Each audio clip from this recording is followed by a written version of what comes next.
काल अमोल मिटकरी यांच्या गाडीवरती मनसे सैनिकांनी हल्ला केला होता। त्यामध्ये त्यांची गाडी सुद्धा फोडण्यात आलेली आहे। याबाबत बोलण्यासाठी माझ्यासोबत मनसेचे नेते संदीप देशपांडे आहेत। संदीपजी, सांगा की कालचा जो प्रकार आहे हा नेमका कसा झाला प्रकार आणि काय? मुळात असं आहे की ज्या पद्धतीने स्वतःची लायकी नसताना पातळी सोडून सन्मान्य राजसाहेबांवर टीका केली अमोल मिटकरीची, त्या क्रियेची ती प्रतिक्रिया होती आणि ती आमच्या तिकडच्या महाराष्ट्र सैनिकांनी दिली।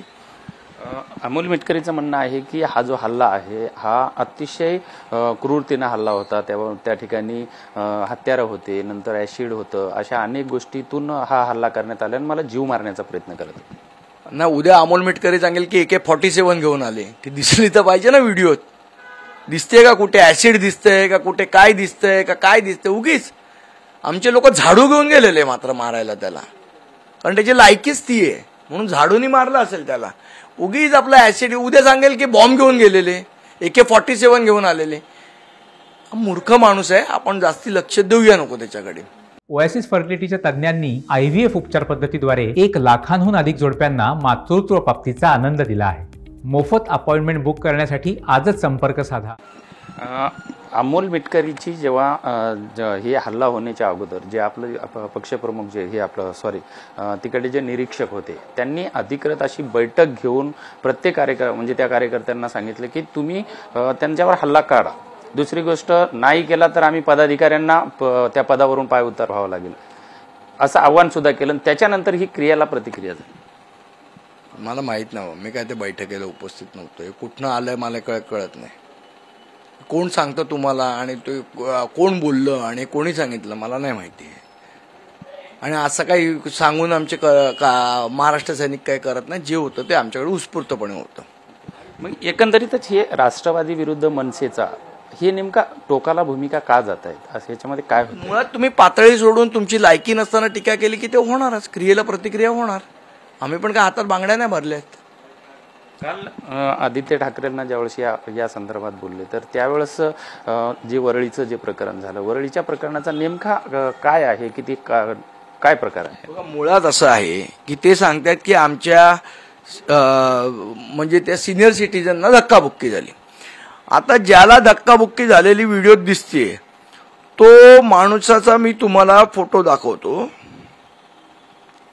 तो माणूस हा आहे, बरोबर, ज्याला धक्काबुक्की झाली ती, तो माणूस हा आहे। आता हा माणूस, या माणसाचं नाव आहे विनायक कदम, उबाटाचे संजय कदम यांचा पुतण्या, त्याचं वय 40, म्हणजे काय तो सिनियर सिटीजन झाला का? आता एखाद्या माणसाच्या डोक्यावर केस नाहीत म्हणून लगेच तो काय सिनियर सिटीजन नाही होत।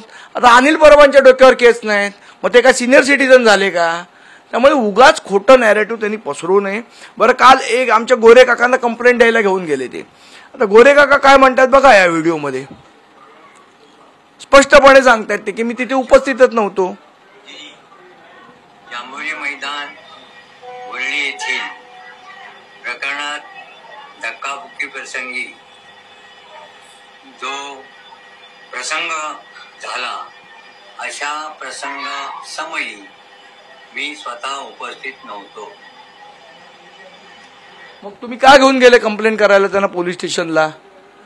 महाराष्ट्र नवनिर्माण सेनेच्या आमच्या लोकांबद्दल खोटं नॅरेटिव्ह पसरवायचं, यांना स्वतःला ती जागा हडप करायची आहे। सिनियर सिटीजनच्या नावावरती हडप करायचा प्रयत्न हे लोक करतायत। ह्यांना जागा हडप करायचीच सवय आहे।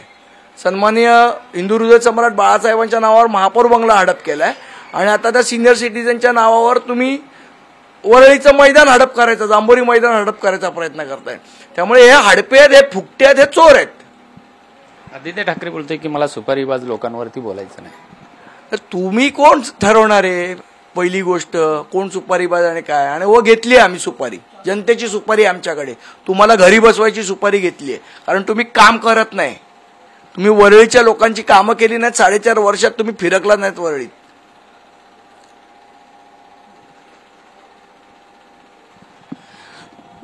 एकंदरीतच जर बघितलं, हे होते संदीप देशपांडे आणि अमोल मिटकरी आणि वरळी या दोन्ही प्रसंगावरती त्यांनी आपल्या प्रतिक्रिया दिलेल्या आहेत। व्हिडिओ जर्नलिस्ट खंडूसह विजय गायकवाड, TV9 मराठी, मुंबई।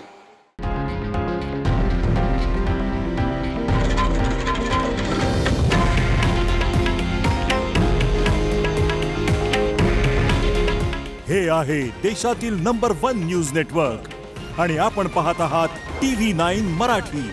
काळजी तुमची, हित महाराष्ट्राचं.